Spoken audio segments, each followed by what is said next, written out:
बिस्मिल्लाहिर्रहमानिर्रहीम। अस्सलाम वालेकुम दोस्तों, मैं हूं आपकी अपनी गुलकारा व अदाकारा, राइटर, डायरेक्टर, प्रोड्यूसर नाचीज़ को अंबर आफ्ताब कहते हैं। दोस्तों, जैसे कि double A production YouTube channel मेरा जो है, इसने पाकिस्तान के ही नहीं दुनिया के इंटरनेशनल आर्टिस्टों को आपके सामने मोहब्बतों के साथ लेकर आया है और आपकी ख्वाहिशों के मुताबिक हमने कोशिश की है कि लेजेंडरी और बिगेस्ट सुपरस्टार्स हमारे चैनल पर आपके सामने आपसे मुलाकात के लिए आएँ और आपसे डायरेक्ट बात करें।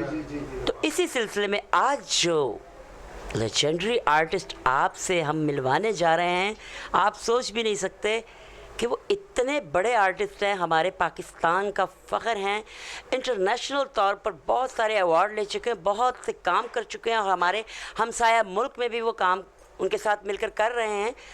बहुत बड़ा नाम, उनका तारुफ़ करवाना ऐसे ही है जैसे सूरज को चिराग दिखाने के मुतरातिब। तो आपके और उनके बीच ज़्यादा देर न रहते हुए मिलवाती हूँ हमारे बहुत ही प्यारे, बड़े ही प्यार करने वाले आर्टिस्ट हैं, बिगेस्ट लेजेंडरी पाकिस्तान के आर्टिस्ट जनाब सखावत नाज साहब।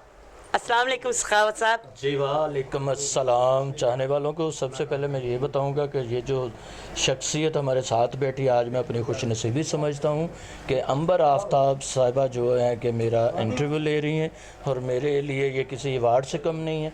हमने बहुत काम किया इनके साथ और इन्होंने बहुत मोहब्बत उस दौर में हमारे साथ की है जब हम समझ ले कि अब भी किसी काबिल नहीं है, तो उस वक़्त भी किसी काबिल नहीं थे, तो इन्होंने उस वक़्त मोहब्बत की। तो आज मेरे लिए बहुत खुशी का लम्हा है और मैं आपको वेलकम कहता हूँ जी। Thank you so much. अरे सखावत, आप बहुत मुरादमंद आर्टिस्ट हैं, इसीलिए अल्लाह ताला ने आपको इस मकाम पे पहुँचाया हुआ। अल्लाह आपको इससे भी ज़्यादा बुलंद मकाम दे। चले कुछ थोड़ी सी मज़ेदार सी बातें भी हो जाएं आपके फ़नी कैरियर के हवाले से भी। अजय तो हो जाए ज़रा। हाँ, बड़ा मज़ा आया आपके साथ काम करके भी, इंशाल्लाह आने वाले वक्तों में भी आपके साथ काम करेंगे। एक आम सा सवाल हर बंदा करता है, हर एंकर ये सवाल करता है आर्टिस्ट से, जो आपने कैरियर का आगाज़ कैसे किया, तो मैं भी इसी से आगाज़ कर लेती हूँ। बिल्कुल ठीक है जी। कैरियर का आगाज़ पहले मैं अपने कई इंटरव्यूज़ में बता चुका हूँ कि फैसलाबाद मेरा आबाई शहर है और वहाँ का मैं रहने वाला। एक इलाका है वहाँ पे माई की झुग्गी, उसमें अल्लाह ताला ने मुझे ये मौका दिया कि मैं वहाँ पर पैदा हुआ और बस आगे चलकर ये हुआ कि 91 के बाद मैं फील्ड में आया हूँ। अच्छा। और फैसलाबाद से मैंने अपने कैरियर का आगाज़ किया। सबसे पहला ड्रामा था जो मुझे आज भी याद है, अपने हुए पराए।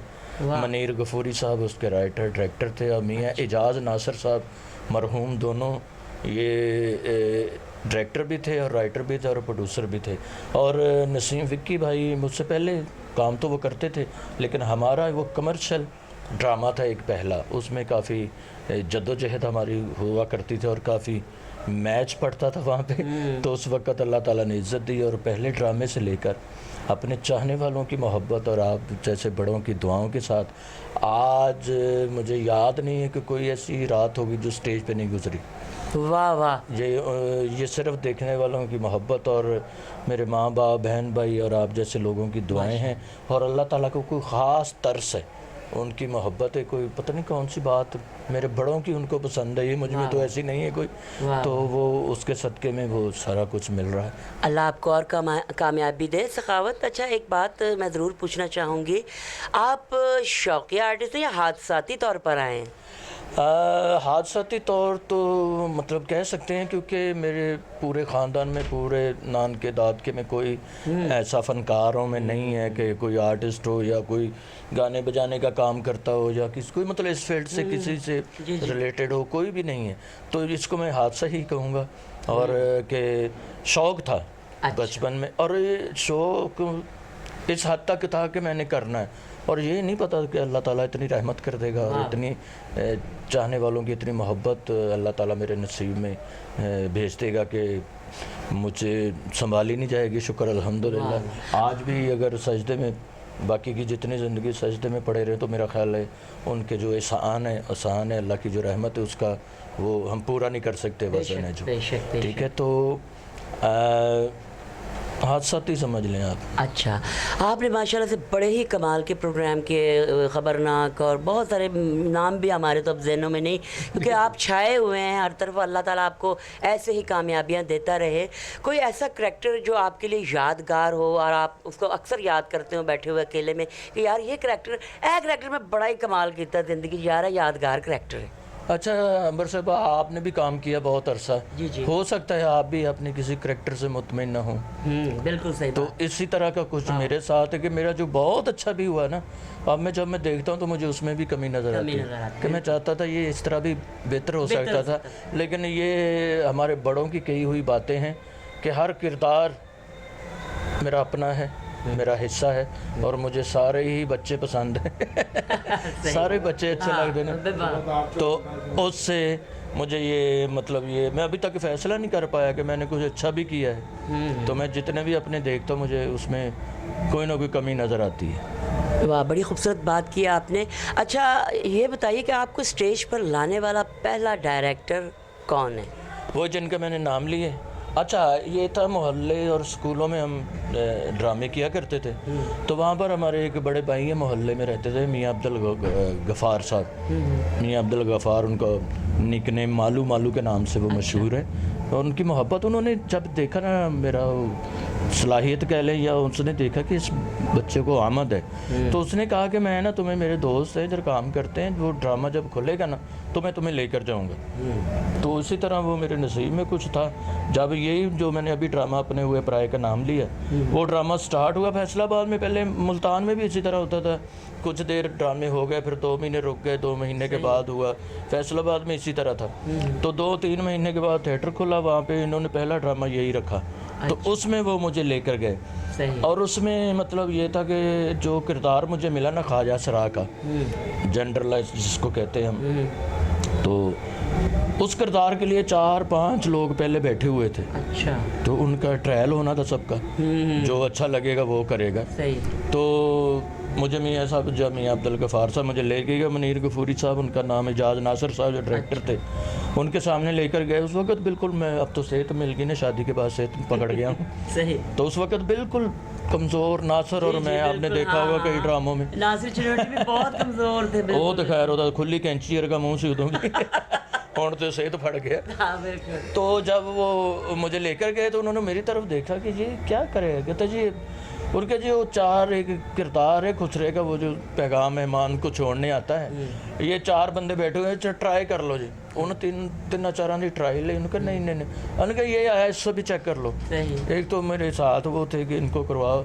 फिर जब मैं जाके वहाँ पे बोला हूँ तो मेरा जो कॉन्फिडेंस था ना, उसने कहा ये किरदार यही करेगा। तो वो किरदार था कि चोरी चिराग दा घर यही है, वो कहते हाँ यही है। खालिद सलीम मोटा साहब हमारे फिल्म स्टार, उनके साथ वो मेरी फर्स्ट नहीं, अल्लाह सलामत रखे, जिंदा हैं, अल्लाह उनको लंबी हयाती दे, तंदुरुस्ती दे, कराची में होते हैं। अच्छा। तो उनके साथ वो मेरे साथ फिल्म के बड़े लोग, बड़ा नाम, उनके साथ खड़े होना भी, टांगे जो मेरी कांप रही थी। तो मैं फिक्रा सिर्फ ये बोलना चोरी चिराग का घर यही है, और वो खाया सरा कहते क्यों तुसी बधाई मंगनी। अच्छा, इस तरह का कोई कहते जी नहीं ਤੁਹਾਡੇ को मेहमान आए नहीं, कहते अंदर भेजो। उनको अंदर भेजता हूँ और मैं आउट हो जाता हूँ, इतना था। अच्छा, एंट्री थी। तो जब वो ड्रामा स्टार्ट हुआ है, वहाँ पे जब मैं खालिद सलीम मोटा साहब के साथ एंटर हुआ हूँ, उन्होंने कहा बधाई, तो वो सेहतमंद थे, मैं कि एडी वड्डी बधाई रेडी तो रख के ले जानी। वो जब छोटे से बंदे ने इतने बड़े फनकार को बात की, वो क्लैब बन गई। जब बनी तो बाहर वालों के कान खड़े हुए। उस वक्त एक बड़ा अच्छा दौर था, कोई अच्छा करता था तो उसको कहते थे हाँ तू कर। अब तो टांग हम खींचते हैं ना कि ये अच्छा कर रहा है तो मैं हूँ क्यों कि मैं मारने नहीं। बिल्कुल सही कह रहे हैं। अब तो ये चल रहा है। वहाँ पे ये था कि एक किरदार हिट हो गया, बाकी किरदार उनको सपोर्ट करते थे कि भाई आपको लोग लाइक कर रहे हैं, आप ये भी कहो, ये भी कहो, उसको हेल्प किया करते थे। तो जब वो आए, एक बात हुई, दूसरे दिन उन्होंने कहा तो 1-2 और कर, मुझे तो इजाज़त चाहिए थी, 1-2 और की। फिर ताया नैत लाहौरी साहब अल्लाह जन्नत नसीब करे, वो तो एक समझ लें मटेरियल की तौर पे वो खुद बन जाते थे कि मुझे करो। वो उनको मैं छोड़ने आता था, तो मैं आउट नहीं हुआ तो वो एंटर हो गए खुद ही। अच्छा, वो लाफ्टर रूम में जब वो एंटर हो गए, 1-2 बातें मेरी उनके साथ बन गई। तो नसीम विक्की भाई थ्रू आउट रोल कर रहे थे उसमें, हाईलाइट। सही। तो जब मेरे वाली एंट्री ने थोड़ा सा पोर्शन ऊपर आया ना, तो विक्की भाई का भी दिल किया कि पखया काम चलो जरा। जब वो एंटर हुए उनको क्लैप हुई, जब उनको क्लैप हुई है तो मैं जब सामने आया हूँ, फिर हमारी जो मैच पड़ा ना, आप यकीन करें 2 मिनट की एंट्री और वह हमारी पौने घंटे की एंट्री हुआ करती। वाह वाह। उस एंट्री पे उनको ट्रबल करना पड़ गया। इस तरह का अल्लाह ताला ने वो बनाया मेरा वो यादगार ड्रामा, मुझे आज भी याद है। वाह वाह, बहुत खूबसूरत आपने याद ताज़ा की। और कोई इसी तरह का कोई ऐसा वाक़या जो ड्रामे के दौरान आपके साथ पेश आया और आपको वो ना भूलता हो, क्योंकि हमारी ऑडियंस ऐसी ही बातें सुनना चाहती है अपने फेमस आर्टिस्टों से जो कि उन्होंने किसी और से शेयर ना की हों। हाँ, ये होता है, अभी हमारा काम है दूसरों को खुश करना। हमारे दिल में क्या चल रहा है, मेरे जिस्म में क्या है, मुझे यहाँ पे पेन हो रही है, यहाँ पे मेरा नहीं है मूड, मेरा अपसेट है, घर में झगड़ा हुआ है, कोई माँ बाप की परेशानी, और हमारे बड़ों ने भी इस तरह किया है। तो हमारे साथ भी ऐसा हुआ, मेरा भाई फौत हुआ तो मैंने शो किया उस दिन, ठीक है।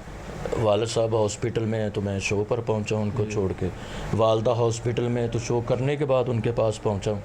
इस तरह के काफ़ी हादसात है कि तबीयत ठीक नहीं है, दर्द भी हो रहा है, पेन भी हो रही, लेकिन अपने देखने वालों को उसी मोहब्बत से जाकर मिले हैं और उनको उसी तरह एंटरटेन किया और उनसे ये कहा कि आप हमारे लिए दुआ करें कि अल्लाह ताला हमें आपके लिए इसी तरह फ्रेश रखे, ठीक है। बाकी सब फनकार, दुनिया की एक रस्म है कि हर बंदा दुखी भी होता है। हाँ जी। और लेकिन बाद लोग कहते हैं कि कॉमेडियन अंदर से दुखी होते हैं। ये जो मैंने पेन बताई, मैंने जो दर्दें बताई, ये तो सबके साथ होती है। हाँ जी, हाँ जी। बाकी वो जो दुख होता है वो अल्लाह ताला का करम, शुक्र अल्हम्दुलिल्लाह, अल्लाह ताला ने बहुत ही खुश रखा है, बहुत ही प्यारी बीवी दी है अल्लाह ताला ने, 5 बच्चे मुझे दिए, माशाल्लाह, एक मेरी बेटी है जो, और 4 बेटे हैं, माशाल्लाह। उनमें से 2 ट्विंस हैं लास्ट वाले।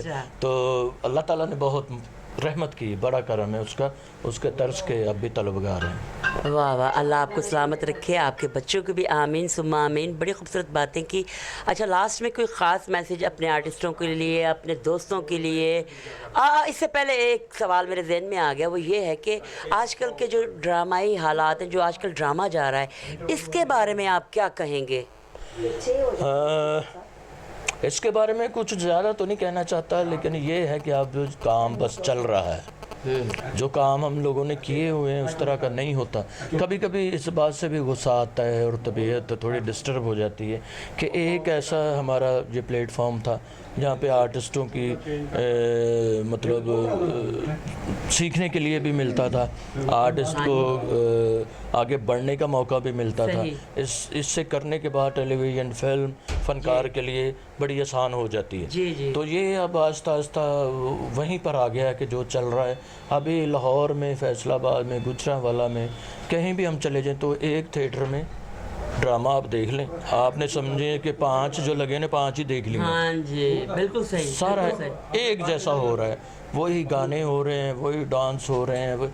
अभी कुछ फनकार हमारे सीनियर हैं, उन्होंने एक थिएटर के बारे में बात कही, पहले मुझे गुस्सा आया, जब मैंने सोचा तो ये तो मैंने कहा बिल्कुल ठीक कह रहे हैं। किसी ने पूछा थिएटर आजकल क्या है, कहते थिएटर तो रहा नहीं भाईजान, ये तो नाइट क्लब है, नाइट क्लब बन गया है। कुछ मेरे जैसे 2 बंदे आते हैं, वो हंसाते हैं, वो अपनी ड्यूटी करते हैं, कुछ आ जाते हैं हमारे कोलीग साथी, वो डांस करते हैं, जो किसी की ड्यूटी है वो करके निकल जाता है। पहले जो था, अभी यहाँ पर बैठे हैं यूसुफ कामरान साहब, हमारे बहुत ही सीनियर मोस्ट, इनकी डायरेक्शन में हमने काम किया, इनके लिखे हुए ड्रामे भी किए हैं, और उस वक़्त मूव बताई जाती थी। तो अब कई हमारे ऐसे आर्टिस्ट हैं भाईजान, आपकी मोहब्बत के सामने ठीक है वो किया। तो उस वक़्त मूव क्या है, स्टेज पे खड़े होने का तरीका क्या है, स्टेज का अप डाउन क्या है, करैक्टर को आपने क्रॉस करना है तो आगे से करना है, पीछे से करना है। अगर पीछे से आपने क्रॉस करना है तो उसको किस तरह करना है, उसको किस तरह करना है, आगे से करने वाली वो गलती, वो फाउल है। और वी की शक्ल में आपकी लाइन बननी चाहिए, वी की शक्ल, और कवर नहीं करना फन का। अब तो जो स्टेज हम स्टेज खड़े हो जाते हैं। तो अब मेरे करने वाली बातें तो नहीं, मैं अभी इस काबिल नहीं हूँ कि जैसे फिल्म में एक फनकार का बिग क्लोज चलता है, थिएटर पर भी ये क्लोज लगता है, तो ये लगवाना किस तरह है, ये सीखना पड़ेगा। सही। तो ये भी किसी और जगह पे बताऊंगा अभी। चले ठीक है, बड़ा मज़ा आया आपसे बात करके। लास्ट में आपने जो मैसेज अपने प्यारे व्यूअर्स के लिए छोड़ना है वो मैसेज प्लीज़ ज़रूर दें। देखने वालों को यही मैसेज है हमारा कि आप जिस हालत में भी हम आए, आप लोगों ने हमें पसंद किया, आपका सबसे पहले ये शुक्रिया। आपने अच्छे काम भी हमारे देखे, और जो मेरे जैसे अब कर रहे हैं वो भी आप लोग देख रहे हैं, लेकिन आप लोगों की मोहब्बत हमसे कभी कम नहीं हुई, और हमारी ढेरों दुआएं आपके साथ हैं कि अल्लाह ताला आपको इसी तरह सलामत रखे, खुश व खुर्रम रखे, और आप इसी तरह हमारी हौसला अफजाई करते रहें। थैंक यू सो मच, बहुत बहुत शुक्रिया। दोस्तों, आपको यकीनन हमारा ये इंटरव्यू बहुत पसंद आया होगा। इंशाल्लाह नेक्स्ट आपको double A production YouTube channel Multan Ambar Aftab में एक और ख़ूबसूरत शख्सियत से मिलवाएंगे। बहुत शुक्रिया सखावत नाज साहब, अल्लाह आपको और तरक्की दे, कामयाबी दे। Thank you so much. Allah हाफिज़।